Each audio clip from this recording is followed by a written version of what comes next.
Hello everyone, this is Bowman. Welcome back to episode 23 of this Let's Play the Calamity Mod. Poop! I wanted to start this episode by having a look at various materials and what we can make with them. But, well, we don't have any town NPCs anymore. The reason why my NPC houses are gone is because they were in my way when fighting Doggy. So, I guess the first thing we're going to do today is to rebuild NPC City. And I think we should actually incorporate the NPC houses to our base, right? I think that would be pretty cool. So here's to a short building montage.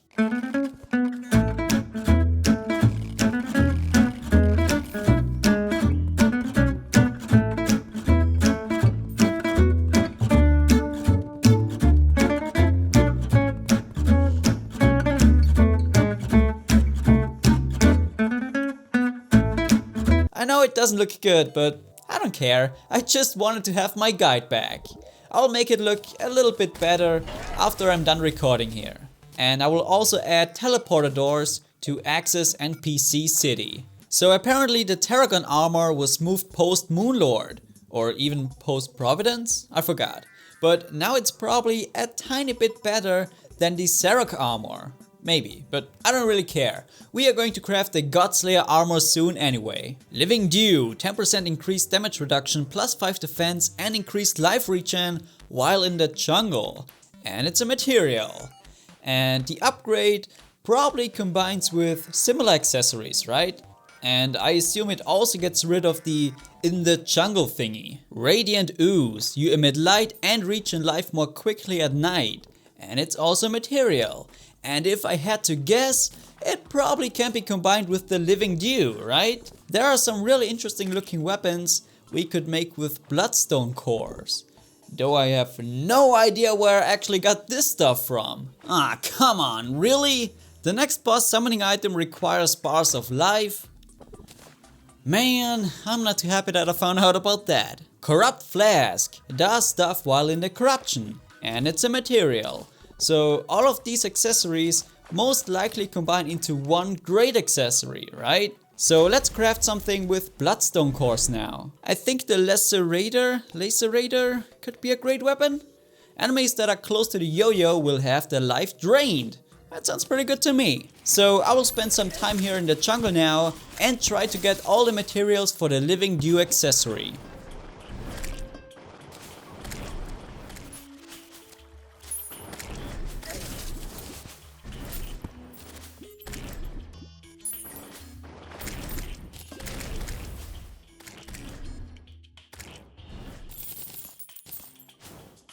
Alright, so I got all the materials we need, except for beetle juice. And I assume we get that sweet juice from derplings, which only spawn at the jungle surface.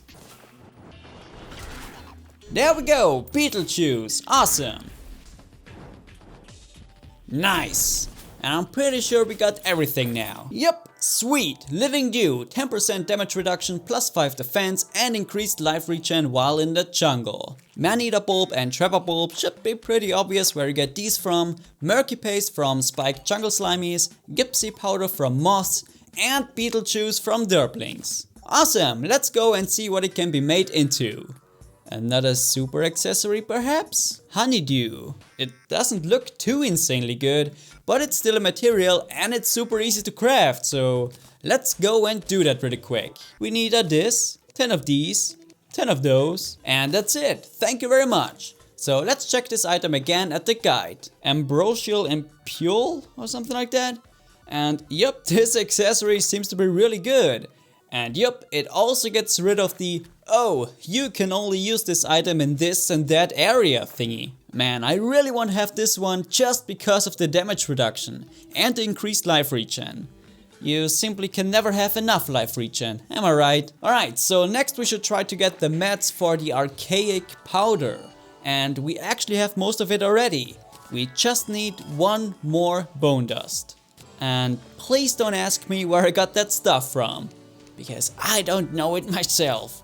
Which makes it a bit annoying now, since we only need one more. The bone serpent might be an option for the bone dust. Maybe? I also have no idea what drops the demonic bone ash. I assume demons? Or maybe red devils? I don't know. Oh, finally one of these guys show up. Oh. It dropped the demonic bone ash. Huh, interesting. So I assume bone dust is dropped from a different monster then. Damn. Well, at least we now know where we got the demonic bone ash from. So I've been looking for bone dust freaking everywhere. Underworld, underground, and even in the dungeon. But I could not find it.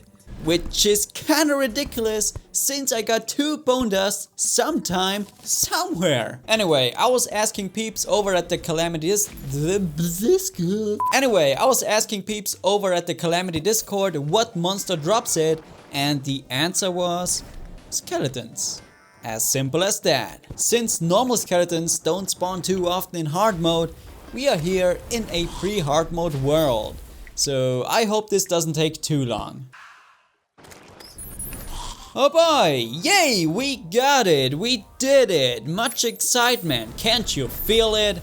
My excitement is going through the roof!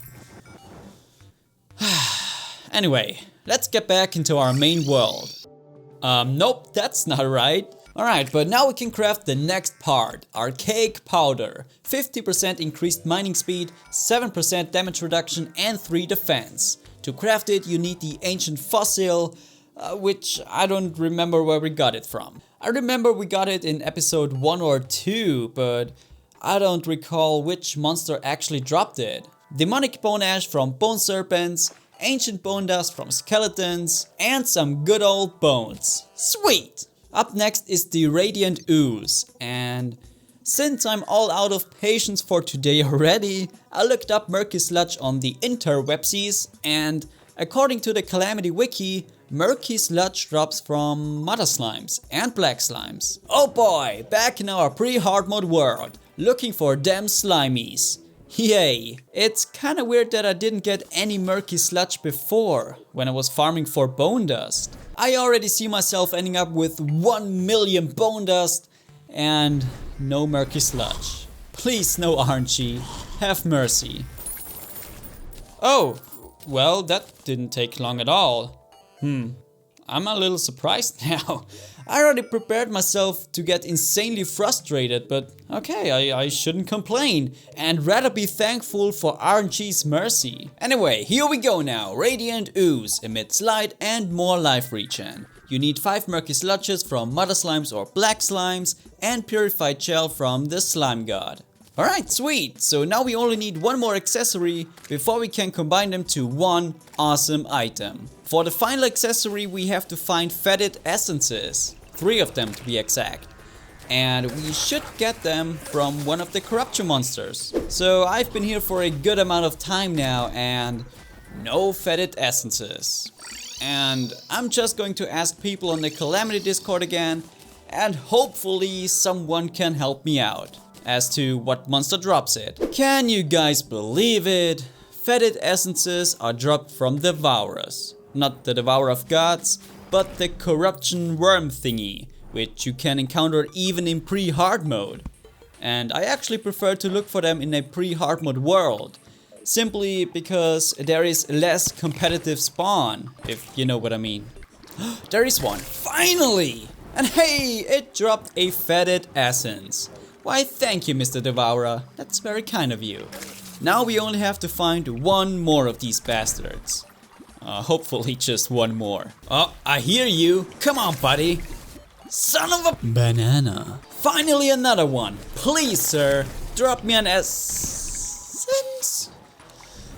I hate my life. Oh, you stop right there. Did we? No, we didn't get it. Great. Oh cool, I think before we get the last fetid essence, we will have the complete ancient shadow armor. Man, if that really happens, I'll do things. Yeah, I bet you didn't see that one coming. When you think you're just quickly going to craft another accessory, but then it actually becomes the main thing you do in an episode. God dang it. Here we go then. Corrupt Flask. 3 fetid essences from never spawning Devourers and rotten chunks. Where do we craft the combined thingy now? Ancient Manipulator. Yeah, that sounds reasonable. Finally, Ambrosial Ampule. 15 defense, 50% increased mining speed, you emit light, 12% increased damage reduction and increased life regen. This is the actual great thing about this accessory. Poison, freeze, chill, frostburn and venom immunity. Honey life regen with no speed penalty. This is also really good. Most bee/hornet enemies and projectiles do half damage to you. That's also a nice touch, but yeah, thank you. Another round of torturing Baum with bad RNG is completed. So now it's time to kill some more doggies. And thank you guys for all your tips on how to fight the dog. I definitely did not figure out by myself that I have to hit its head or tail for actual damage. Sarcasm off. Anyway, one of the more useful tips was to put my frame skip to off. Basically, what this will do is to remove the insane lag which we had when fighting dog. And instead of the lag, we will get some sort of a slow motion. You will see what I mean in a second. I might as well craft some more supreme healing potions first. I'm pretty sure we got a good amount of unholy essences by now. More than 500. Alright, can you guys tell that I'm playing this mod for quite a while now? Alright, let's do this, doggy. Yeah, did you guys see this? The game slows down a bit. With frame skip on, we would have this terrible lag again. But this is pretty smooth now. I actually expected a more intense slow-mo, if you know what I mean. A slower slow-mo. Man, I don't want to blame the lag for my unskillfulness last episode. Unskillfulness? Is that an actual word? If not, I want to trademark it pretty please. Anyway, what I wanted to say is, without the lag, this fight is way easier. Oh yes!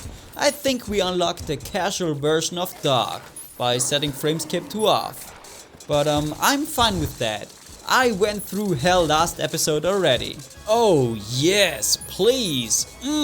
Give me this cheesy slow-mo. Very nice. Oh my god, he didn't even damage me this time around. Wow. Please, for the love of God, buff the Devourer of Gods. You almost got me this time, doggy. You almost got me this time. Alright, I think that's enough humiliation now. I don't want doggy to cry in a corner. Or do I? You little piece of shit. I did not forget what you did to me last time. Revenge is sweet, my friend. Yes, that feels good, man. And yeah, I know I'm crazy. No need to tell me. Alright, let's check out the treasure bags and see if we get something new. Eradicator. Ooh, Annihilate. This is most definitely another scythe train, right? Wait, we got 2 of them out of 1 bag? Hex confirmed! Yep, Baumi approves of this scythe train. Then we also got the Obliterator. Hell yeah! Fires death lasers when enemies are near. That sounds pretty fun. If my waifus could stop killing everything for a second so that we can check out the weapon, that would be really cool.